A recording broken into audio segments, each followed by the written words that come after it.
Y'all not there? Alright, let's get this thing moving.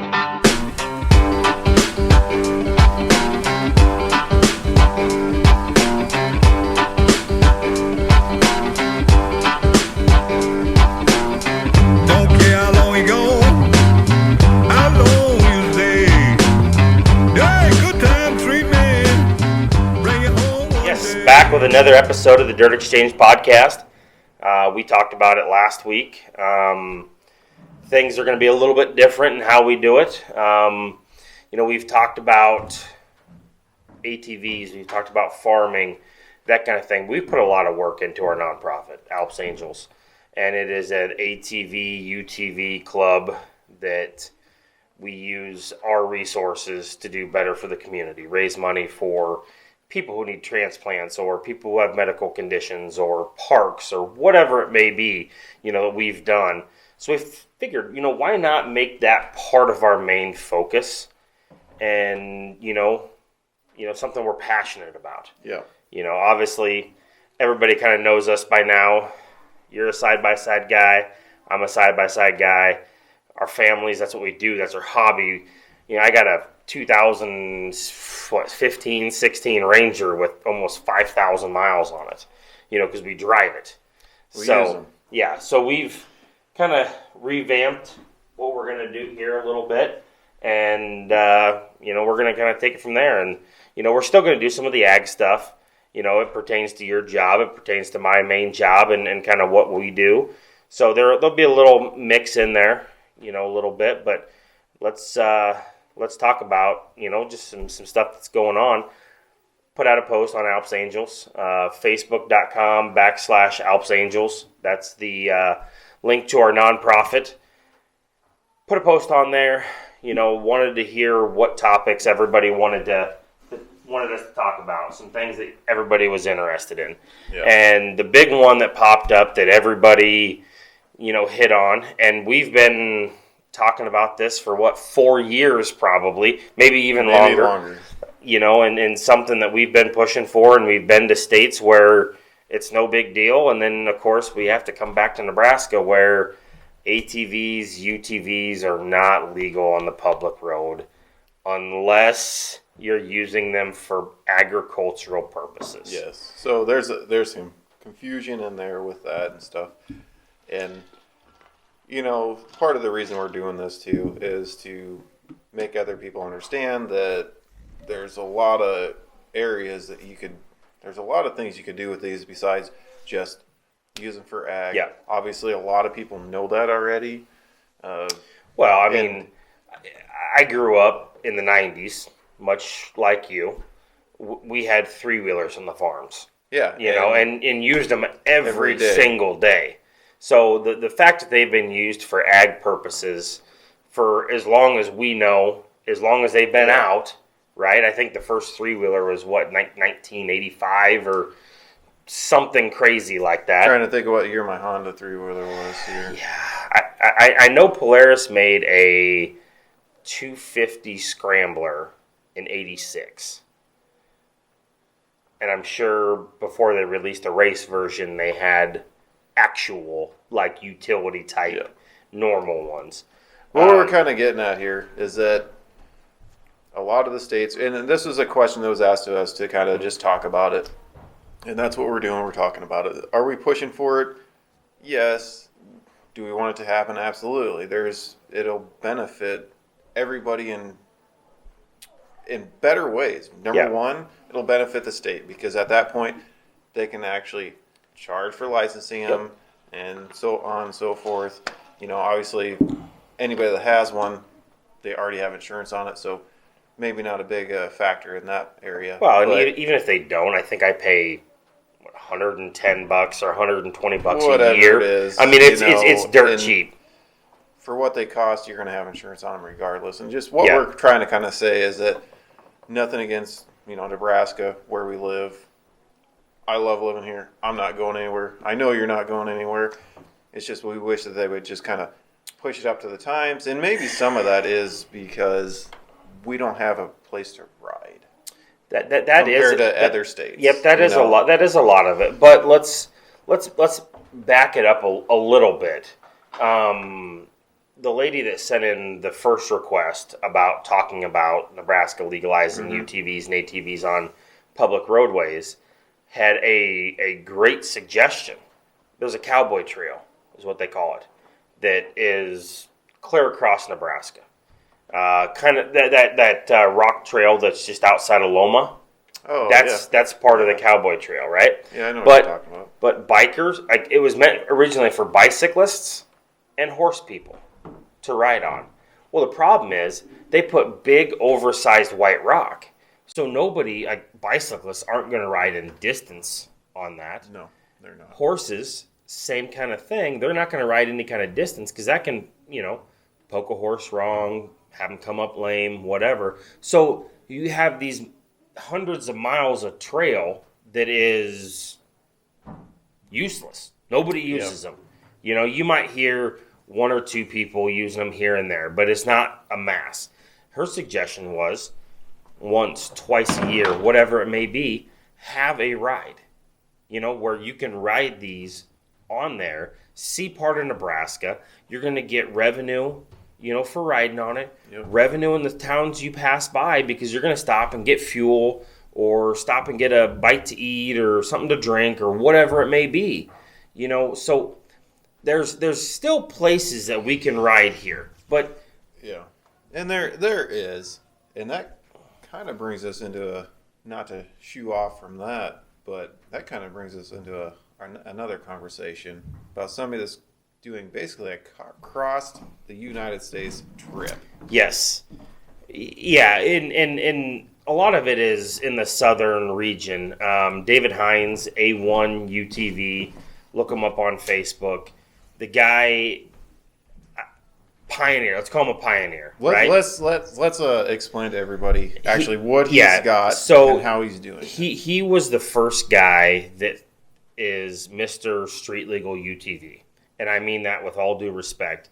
In this sport, much like anything else that has happened in the past that they've pioneered for, you need that person, that driving force to, push the needle. Now we do this, yes, right, with our rides and even riding around here. We ride as we please. Luckily, we're in a couple, awesome counties where they don't really care as long as we're being, good on the roads. We're not doing anything dumb, whatever it may be. But David Hines is taking it whole new level, way higher. So he went and applied, and and everybody that's got a UTV has probably heard there's certain counties in South Dakota that you can apply for a license and get street legal, essentially. Right. I think it's like $85-$90 a year. And he did that. He's based out of Texas. And the last time I remember, he's got 4,700 miles on a 2015, 2006, or 2016, 2017, 18, 19, something like that, Razor Turbo S that he drives on the highway. You go to his page, you'll see him hauling ass down the freeway in Texas. He'll ride to Arizona. He'll ride to, Mississippi or Louisiana or Arkansas or wherever it may be, and then ride that machine at the park, and then drive it back home, which is awesome. We need people like that that's going to push the envelope and bring, notoriety to what we're doing, much like how we're doing our rides. Yes, and our rides are very, as far as I think, which sometimes some people may say that that's not very far, whatever, take what you want from it. But our rides are very organized. They are very precise with the parking, with what we're doing, with where we're going. Very planned. There's a one route, and then there's a B route, just in case things don't go right. Depending on the weather or what that case may be. And that takes so much planning. Like, for instance, we went to South Dakota last year. Chris and I did, with our families, and the amount of prep that it took to do that really wasn't that bad. We loaded our machines up, we figured out the meals for the evening, things like that. No brainer. Wasn't that hard. We drove down to the gas station, Yeah. got a permit Got to it drive. permits. And I think the actual ones, if you wanted to like drive long distance on the highways, you had to go to the courthouse, and whatever. go get But those. yes, yeah, But it was a really simple process. We went down there. The prepping was simple. It was quick. It was fast. It was just easy. It was very, very easy.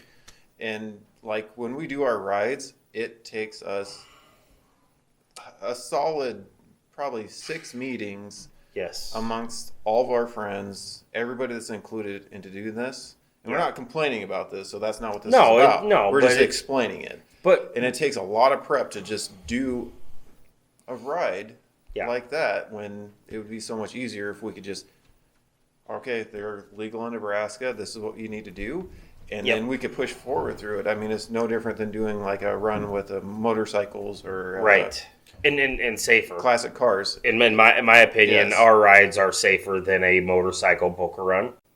In my opinion, but I agree. But a lot of it is people don't understand what we've done behind the scenes to make this happen. You know, let's fast forward clear back to our very first ride.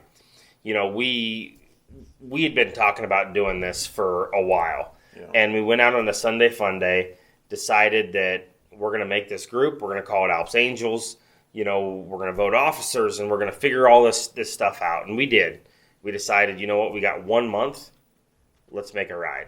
So we did. We put it up on the interwebs and social media and pushed it. Well, lo and behold, I got a call from Sheriff Stukenholtz from Saunders County. Nice guy. Yeah, nice guy, rightfully so. I get it, you know.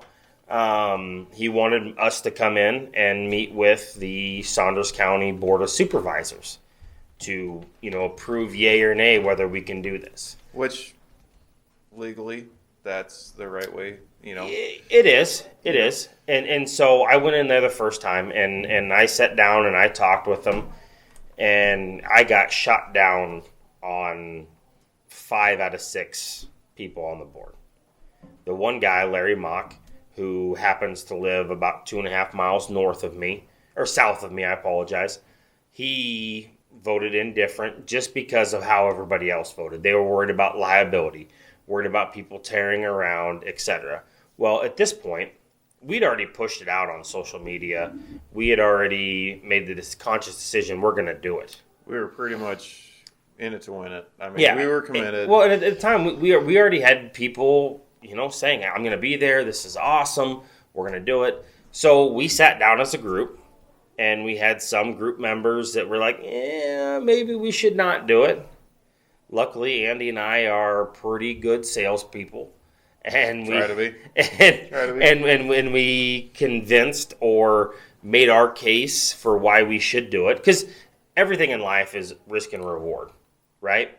I mean, you always, every day there's a risk and a reward in everything you do. Nobody did anything big in life if they didn't take some kind of a risk. And we took a big one. Yeah. We could have got burnt. We didn't. And yeah, we did. So we're not saying to everybody out there just to go do that. We're Yes. just saying, did we do it? Yes. Well, when we did, and I feel like we had good reason to.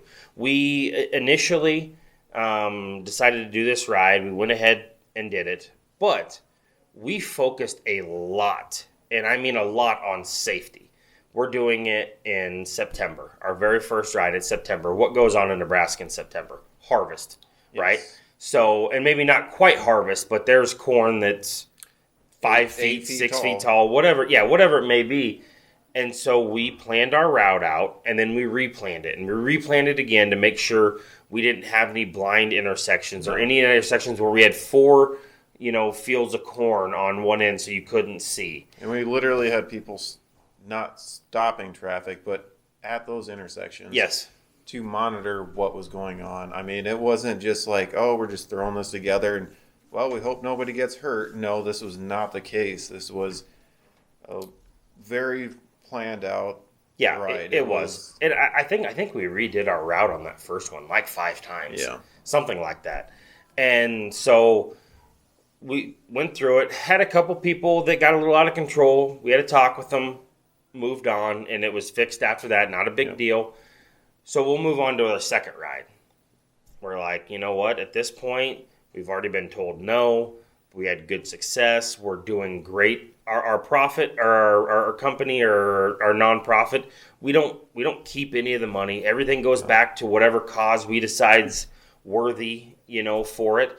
So we put out a post, had people suggest different, families, whatever. Well, we ran into Carson Beltoff, young kid, just started kindergarten this year, had spina bifida, just super good kid, but he's had a pretty rough going. He's had a lot of challenges, right? Yes. So at this point, we're not even thinking about the legal ramification for anything.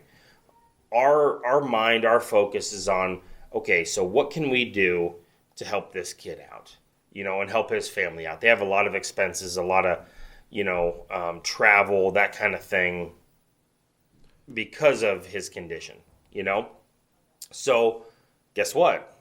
Springtime rolls around. We start advertising a new ride, and we push hard for it, and we're blowing it up on social media. I think there was 600 or 700 people who reacted to the event, most of them going, some of them interested, whatever it may be, Well, I'm sitting at my desk at work one day, phone rings, and it is, of course, Sheriff Stukenholtz from Saunders County. I answer the phone. I said, "This is Chris," and he's like, "Yeah, we need to talk to you about your ride." And I go, "Well, what would you like to know?" And he goes, "Well, we need to talk about it. I can't have you doing it all willy-nilly like you did last time." And I go, "Okay, well, what's your suggestion?" He's like, "I need you to meet with the board again. I need you to get them on board." So, and by the way, just so everybody knows, he was never against it.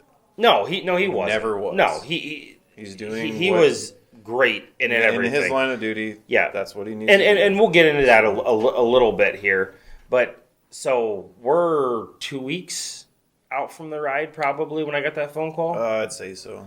And it was like 2 days away from the next Board of Supervisors meeting. Right. So went to the meeting again, stood in front of the same 6 or 7 people, and talked to them, and pleaded my case again, our case again. And the one guy, he stood up and he goes, "Well, why are you even here?" And I go, "Well, I'm here because Sheriff Stukenholtz had asked me to show up and talk to you guys again." And he's like, "Well, no, that doesn't matter. But you did the last one after we told you no, you're just going to do it anyway." And I go, "Yes, sir. I'm not going to lie. You're right. We're going to do it again." And I'm here out of courtesy for our local law enforcement, to try to get something done.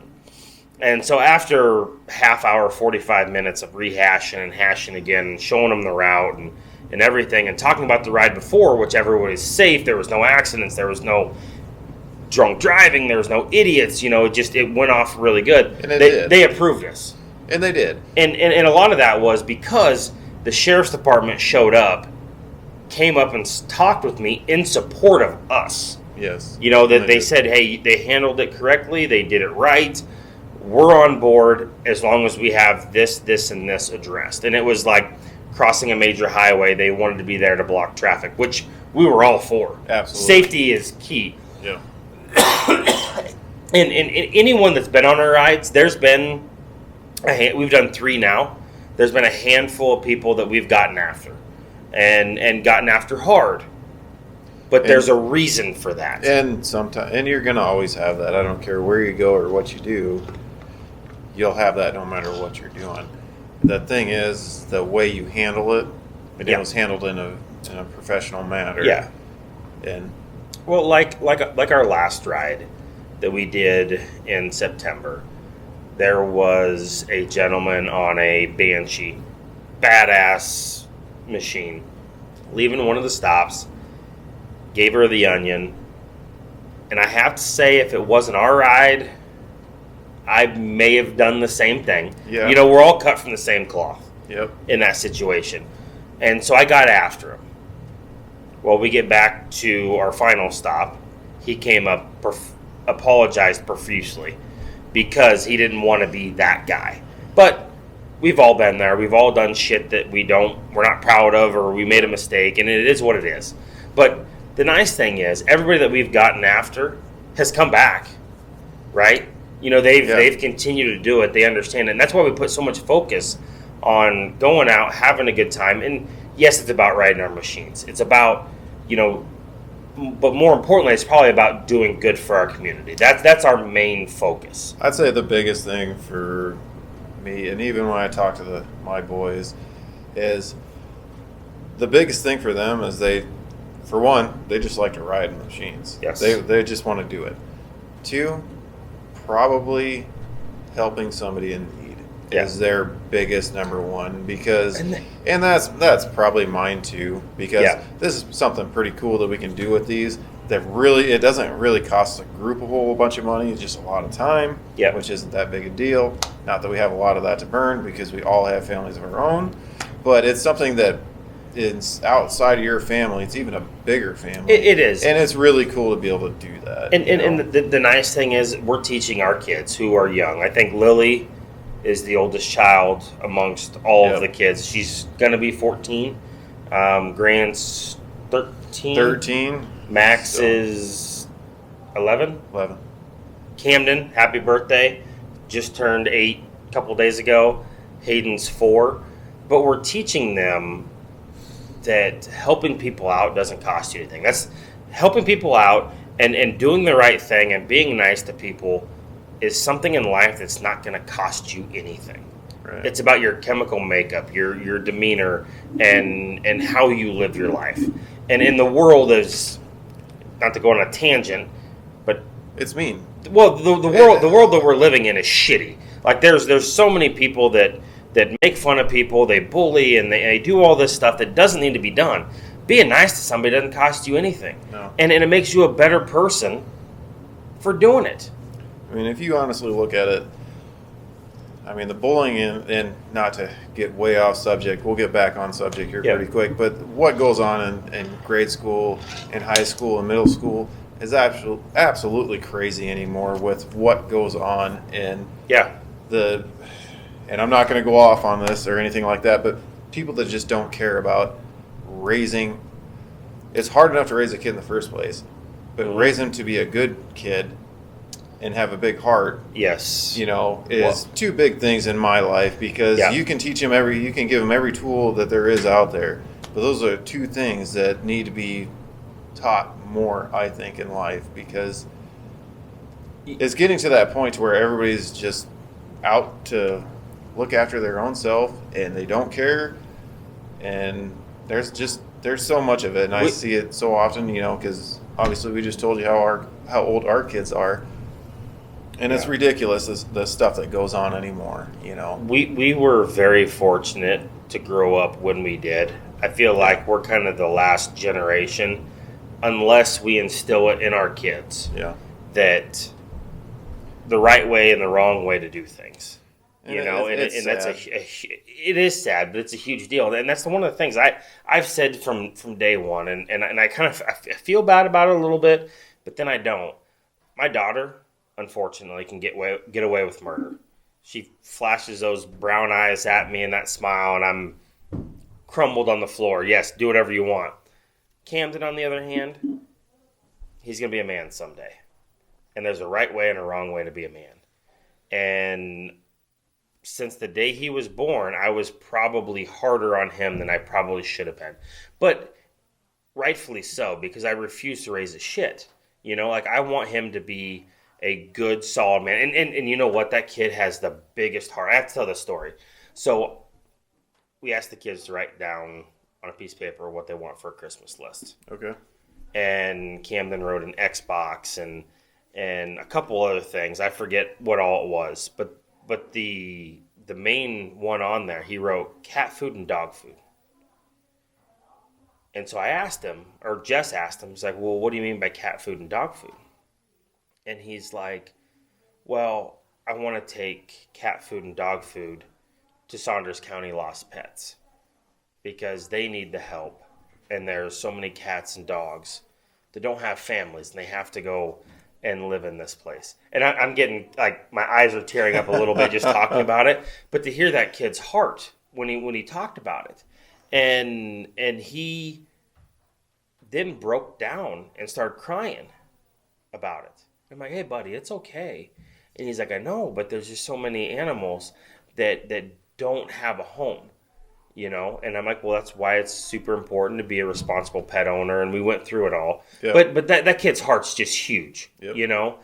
And that's what I'm proud to raise or help raise, because I'm obviously a co-parent with my wife because she's amazing, but to see him do that, and he put something way outside the box in front of his other needs. And so because of that, we're going to go volunteer. When he's on school break, we're going to go volunteer at Saunders County Lost Pets so he can help. That's awesome. Which is cool. And it's stuff like that it's not costing me anything to go there and help him out. No, it's not costing Camden anything, but it's the right thing to do. And it's making a difference in a community in which you live in.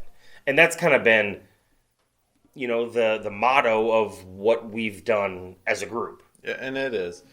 I got one more story, and then we'll move on to our top 10, okay? Okay.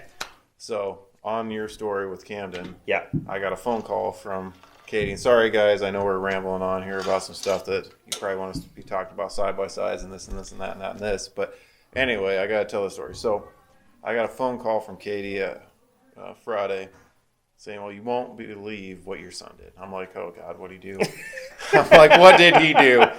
And she's like, well, I asked him, and he's like, because his book bag was just completely packed. And she's like, I didn't know what it was, so I asked. And the boys kind of had like a plan going on of what they were going to say. Okay. But anyway, Max stuffed one of his old coats in his book bag. Okay. They've got new coats. It's not a big deal. Okay. This one, he just wears it to cut wood or help me outside or whatever. Stuffs it in his bag, and Katie caught it, and he kind of fibbed about it, and he's like, I'm sorry, Mom, I'm lying to you. She's like, well, what's going on here? She's like, Max is like, well, one of the kids at school can't go out to recess because he doesn't have a heavy enough coat. And I was just going to give him this one because I don't need it, Mom. So Katie told me that story, and like you said, how your heart dropped. Mine did too. And I'm just pulling into work to go do a company meeting with all my guys, and I'm like tearing up about all this stuff, and I'm like, that shows you that you are doing something with your kids. And, it's about raising them the right way and showing compassion. I mean, props to Max. That's awesome. Yeah, and it was funny because his brother had his back, and they just had this plan figured out just in case Mom asked and stuff like that.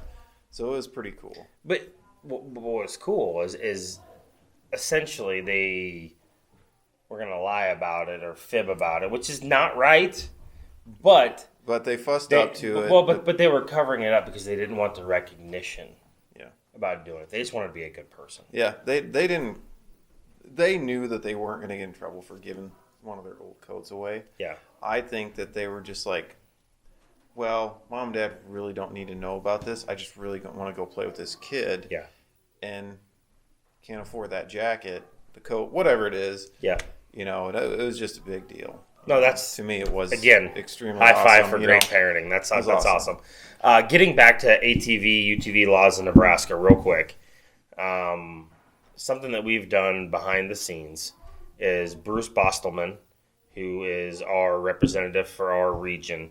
We've been in contact with him numerous times trying to push this forward. Nebraska is 8 to 10 years behind the times. We'll get there. We're all going to get there. Eventually we will, but we're pushing it. And something that we encourage everybody to do, write your local representative, push the subject yourself, the power in numbers. And that's, again, with what we're doing as a ride. We've had 250, 300 people at our rides. If we balloon that up to 600 or 1,000 or whatever, it's going to force them to take a look at it. And that's also one of the main goals. And we've pushed it as much as I put a proposal together to give to Bruce Bostelman about the lost revenue Nebraska has by not allowing this. Let's just say, so South Dakota, to get a plate, you pay $85 for a plate. Is that for the year? Yearly. For the year. Let's just say there's 30,000 machines in Nebraska. I would venture to guess there's probably a lot more than that. Yeah. But let's just say it's 30,000. That's $2.5 million that they're missing out on just the plates. You put in registration, people who don't have insurance on them. The funny thing is that this is like one of the only times I'd ask you to charge me money. How many times do you go to the courthouse and you got to go license your truck and you're like, God, man, again? Yes. But this is the one time that people are actually asking for it. Yeah. They're asking for it. And I feel like the people who are in our community, the ATV, UTV guys, would gladly. I'd pay $100. I'd pay $150, $200. Like, I don't care if I could drive it to work. Totally different situation, then. I mean, entirely. I would pay a couple $100 a year, and not complain about it and be happy about it. But you got to think about, so like our rides. So we've raised a good bit of money in every ride that we've done. But what's even more impressive than what we've actually raised is the amount of money that has been brought into the county at each ride. I think our last ride, we figured up with the amount of people, if each person spent $8. I think it's like roughly about 15 to 2 at every location. Well, yeah. I mean, if everybody spent roughly $8 at each stop, we raised between $6,000 and $7,000 in an afternoon for the community. Some of the places that we're stopping, that's the biggest day they've had outside of maybe a Husker bowl game, which we haven't gotten to in a while. Oh, or let's whatever it may be. I mean, not even talk about the volleyball game. But yeah, I know. But like, that's huge money, and that's putting it right back into the community. And that's on top of the $2.5 million that we could essentially have, probably more. And then they're just so far behind the times, and I really think it's because a lot of the people that are sitting in Lincoln who are going to the Capitol and hearing these out, they've never been out of Lincoln. They've never been out of Omaha. I think they just honestly probably don't know about it. They don't. And that's why we're so strict in how we do our rides. And we preach safety and we push. Because if we can grow this thing and make them focus on us and have them hear us out, I think we can get somewhere. I mean, my dad went out and bought a side-by-side. My dad's over 60 years old. Yeah. He went out, never owned one in his life. And he now owns one because of Katie and I. Yeah. He found out how much fun they are, and that's why he went and bought one. Well, not just fun. It's like, we have 6 acres, 7 acres, whatever that we live on. And the one that I have, it's dual purpose. I mean, it hauls horse shit, and then we take the family out and we go to ATV parks. You can hook a trailer to it, go through the parade, whatever the case may be. Yeah, we ride gravel roads, that. whatever it may be, run into town to refill on beverages or, whatever it may be. So, anyway, bottom line, if you're in Nebraska, you're listening to this, write your local representative, push for it, because strength in numbers will happen. Eventually it'll happen, but let's try to speed it up to where we can do this sooner rather than later. Something we talked about of doing going forward in this is, every time we record one of these, do a top 10. Top 10 things to have in your shop, which we're doing this week. Next time might be top 10 things you take on a road trip or whatever it may be. Rock climbing, whatever. Yeah, so we made a list here, and I got a computer off screen, so I'm not blindly looking at the wall here. We got our top 10 of things you must have in a shop. The first one is friends. you can have a nice shop, you can have fun doing whatever you're doing, but everything's almost way better when you have friends. Yep. Just like last winter, we brought mine into your shop. We cut the shit out of it and Did a lot of put it all things. back together and welded it up. Made it look like it should have been from the factory. Had a good time. Did a bunch of things. But the cool thing was, we spent 4 or 5 weeks in your shop on weekends. Our wives hung out. Our kids hung out. We hung out. It was just... It was a good time. It was a cool experience. It's all a So good time. everybody wants friends in their shop. Yes. Bottom line. What's the second one here? It's got to be a fridge. Tell me it's a fridge. It is the fridge. Oh, right. Why do we want a fridge in there? Well, you have to have a fridge in a shop. I mean, come on. Why would you not want a fridge in your shop? Agreed. And more importantly, having the fridge is important, but more important than that is What's in it? what you have in it. What might be in it? You know, we are in the heart of the Bohemian Alps, where if you don't have at least 30 Busch Lights in your fridge, you probably are going to get kicked out of the county. You might want to run back to town. That's what we're telling Exactly.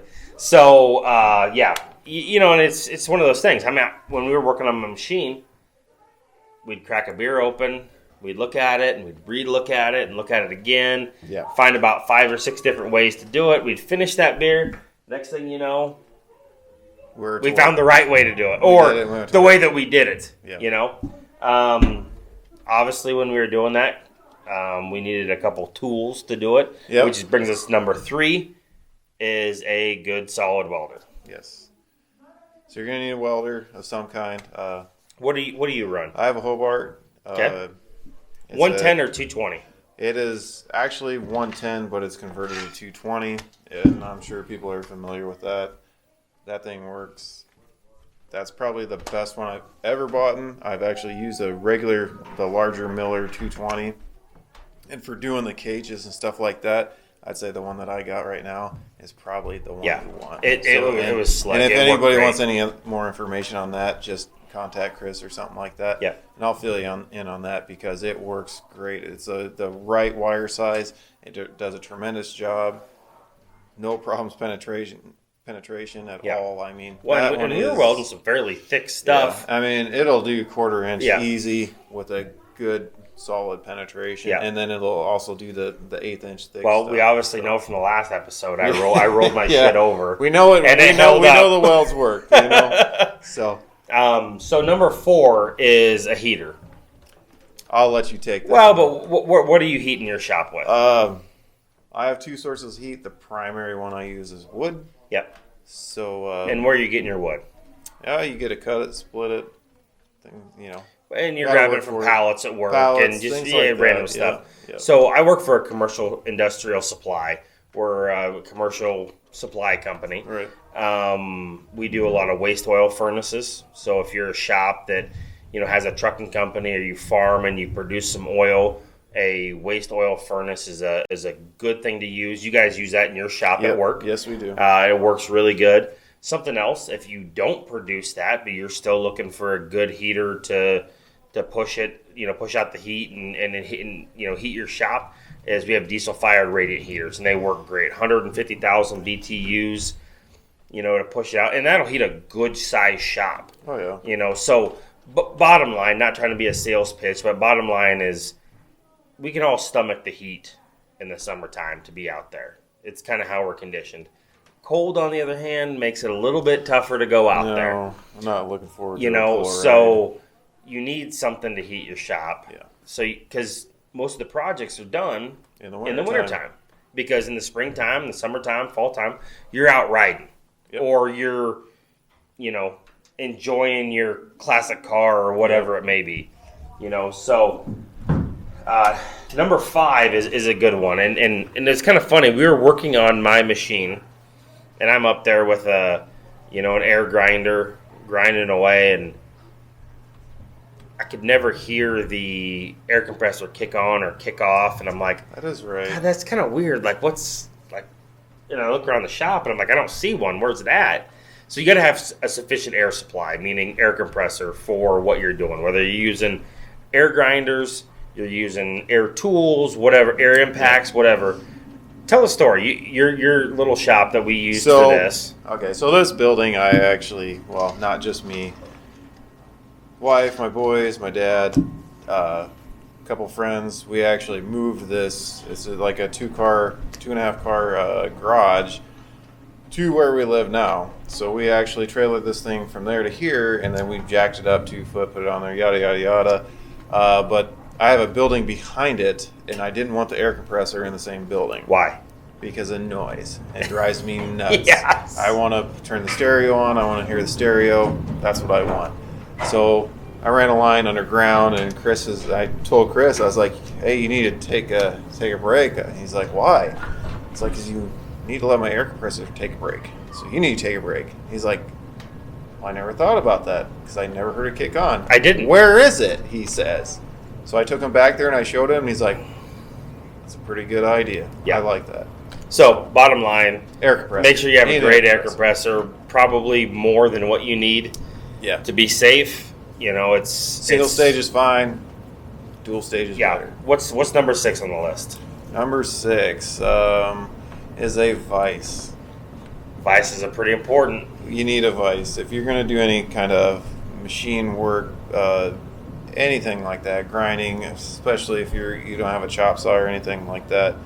Grab a vise instead of fighting it, sliding around on the bench. Get a vise. Yeah, and that one's So- pretty self-explanatory. Yes. You know, everybody that's got a shop pretty much has one Yes. mounted on their workbench. Get a vise. You know, number 7, and I'm gonna tell a funny story about this, is a clutch puller.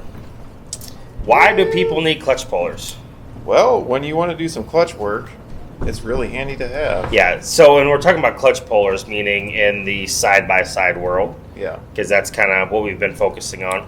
So it was probably, I don't know, March of last year. Something like I did that. a tune and a clutch kit from Gilliman on my Ranger, bumped the horsepower way up, put everything in the power band.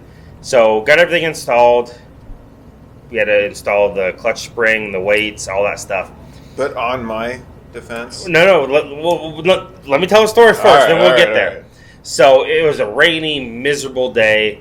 I brought my machine over, and I got to drive probably, 7-8 miles on gravel to get to Andy's place. My machine is caked in mud, looks like crap. Pull it in the shop, we tear it apart, and Andy's like, oh, well, shoot. I don't have a clutch puller. And so we're in the phone calling anybody and everybody that we can find to have a clutch puller. Finally found one, and my pickup and trailer were still hooked up. Andy's like, take my truck, which is brand new at the time. I just got it. It Still had in it did transits still on have in transits on it, and it was like a monsoon outside. He's like, go to this guy's shop. It was Ryan Slopes. He's like, pick it up and, come back. So I made it was probably a 15-mile drive Something like via that. gravel. Trashed his truck, and it was muddy.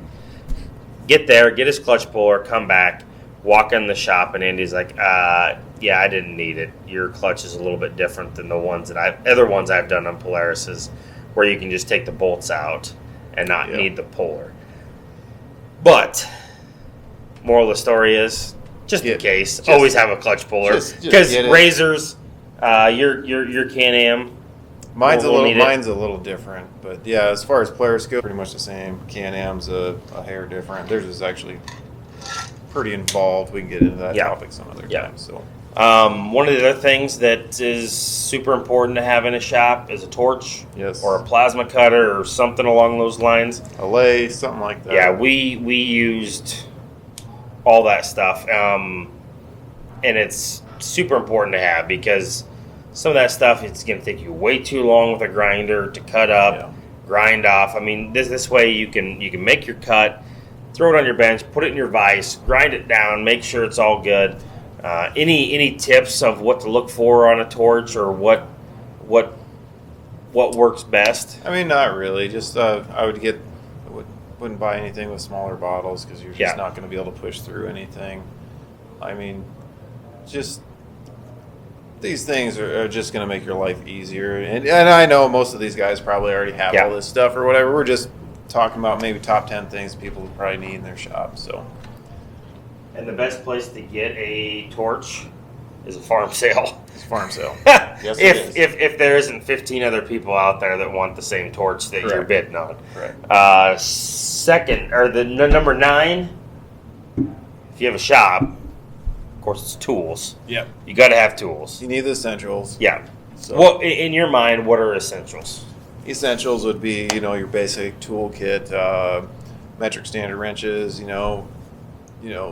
the 6 through 24, 32, whatever you want. And then your obviously your standard hammers, punches, pliers, BFH. sockets.